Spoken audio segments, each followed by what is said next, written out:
speaking of degenerates, let's launch our new segment, Best Bets with the Puma, where he will try to help you win some money. So, Puma, who do you like this week?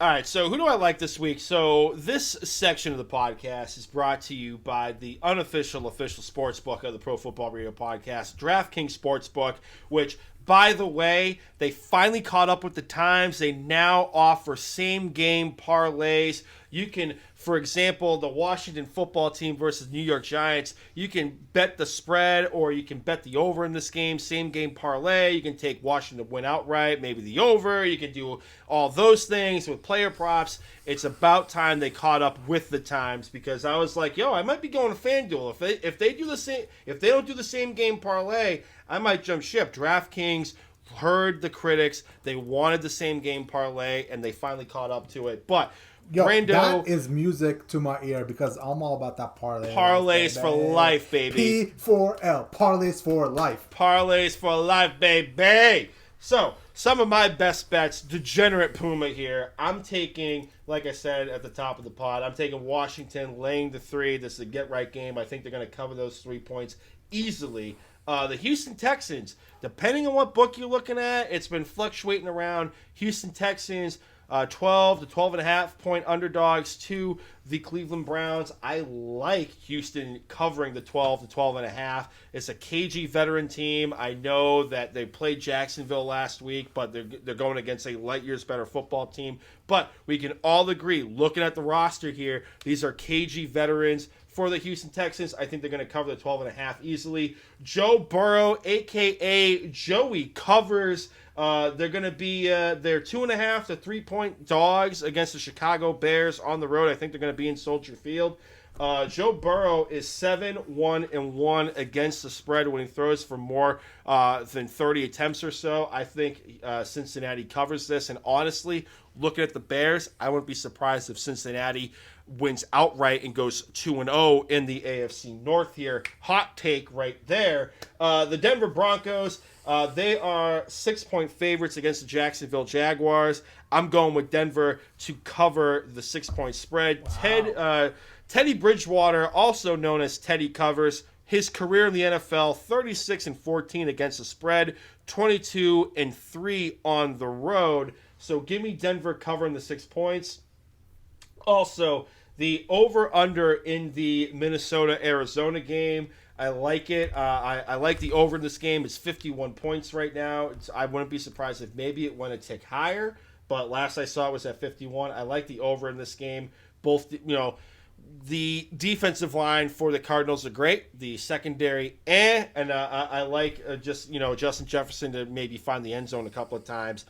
So give me the over in this game. I think it's going to be a shootout. So those are my best bets. Washington, -3. Houston covering the 12.5 points that they're getting from the Cleveland Browns. Cincinnati covering the 2.5 to 3 points that they're getting from the Chicago Bears. Denver covering the 6 points that they're laying against the Jacksonville Jaguars. And the over-under in the Minnesota-Arizona game. And my leg of the take it to the bank parlay is Houston plus 12 or 12.5, depending on what book you get. What are you guys thinking for your take it to the bank parlays? Puma, those are some amazing takes, man. Like, my God, hey, you yourself are lifting half of America out of poverty with these takes, all right? People are going to listen to these. People are going to listen to this segment. They're going to take all the money they have, put on these bets, and they're going to become rich. And you, sir, are doing a better job than Biden himself, all right? So congratulations. Wow. There's your stimulus check brought to you by DraftKings Sportsbook. For my tickets to the bank, man, listen, I am high on the Patriots this week. Like I said, we've talked about this already, so I'm not going to rehash all of it. But the Patriots are going to get right. They're going to come out in East Rutherford and just absolutely steamroll the Jets. I like what I saw out of Mac Jones. The spread is 5.5 at the moment, and the Patriots being the favorite. I would smash Patriots 5.5, man. They're going to win by at least double digits. So, Patriots, let's go. Yeah, so my leg of the take it to the bank parlay here is going to be the Cowboys +3. I really like what I saw out of the Cowboys offense against what was billed to be a very strong Tampa Bay Buccaneers defense last week. So I think they're going to come out, and I think they're going to put up a bunch of points here. And I just like the Cowboys to hit that +3 threshold, win the game outright, and win by more than 3. Okay. And I know Puma got some love here, but we did not forget about you, Burg, because we're talking about some fantasy pullers with the Burg himself. So, Burg, let's start off with this question. Raheem Mostert, I started him last week, and he got hurt. So, who should I be targeting in his replacement? Elijah Mitchell. Dude came in, had a great day off the bench there as the number 2 starting the game. Beat out Trey Sermon, the highly touted fantasy rookie there in San Francisco. Came out, rushed for over 100 yards. You should be smashing the waiver wire for Elijah Mitchell in this situation here. You know, he came in. You know, obviously the 49ers are a run-heavy team, so I would be going to every waiver wire in every one of your leagues and adding him. Just a couple more of my top ads from the waiver wire after week 1. Tim Patrick with the Denver Broncos would be a great pickup considering the injury that Jerry Jeudy suffered early in the game on Sunday. Seems like he's going to miss 4 to 6 weeks with a high ankle sprain. So I would go for him. If KJ Hamler is available on your waiver wire, go after him as well. Just a couple other players that I would be looking for on the waiver wire in your leagues would be look at the Arizona Cardinals offense. Rondale Moore and Christian Kirk.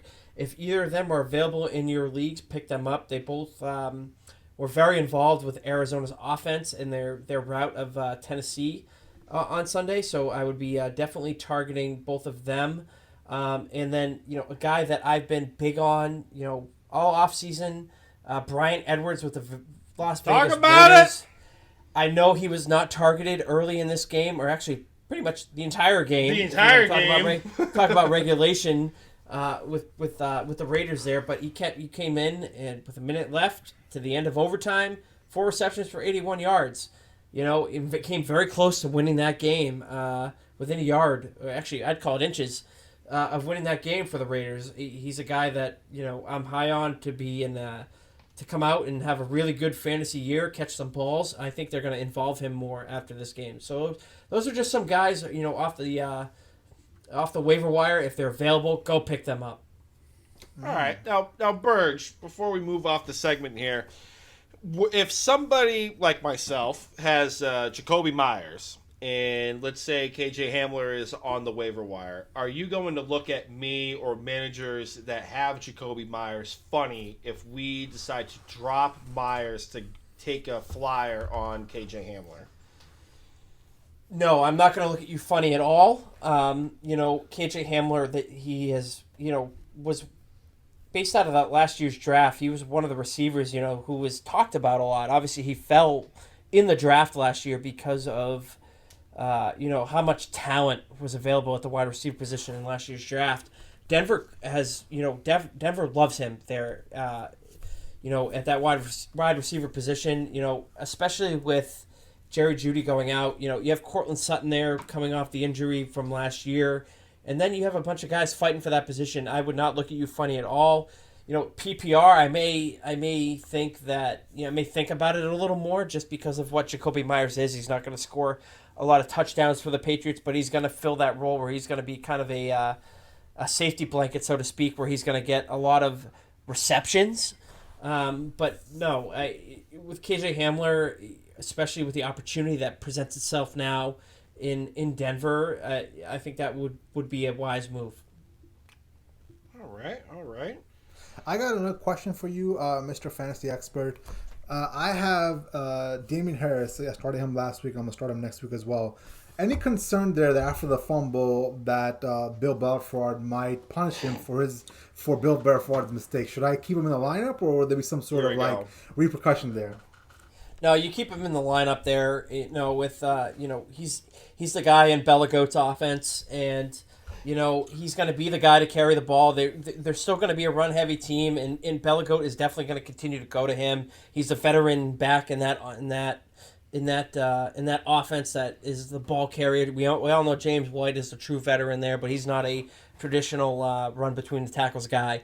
So I don't think you have anything to worry about. Bella Goat going away from him at all. In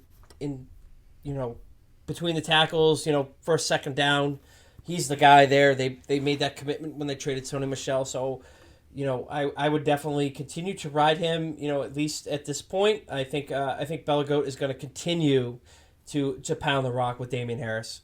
Okay, cool. Yeah, I just wanted to run that by you, just so that there's nothing crazy on Sunday. You never know. Belichick will come out and be like, "You ain't playing." You know what I'm saying? Hey, you know what? You used his real name, so I consider that segment a win there. Oh, so. damn, that was a slip up on my part. Damn it, stupid Jay Chima. It's Bella fraud.